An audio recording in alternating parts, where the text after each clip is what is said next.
Now the name object command lets you name the objects and apply a name attribute to any of the objects in your project.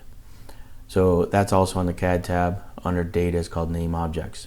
So when you select this, you can come in here and select the object to name. So if I was to pick on this line here, you can see it's a CAD polyline. It's going to ask me what the new name is. Now I can enter in that I want this to be, curbing or edge of pavement. Maybe it says edge of pavement. And then when I click apply, you'll see that it's named that object.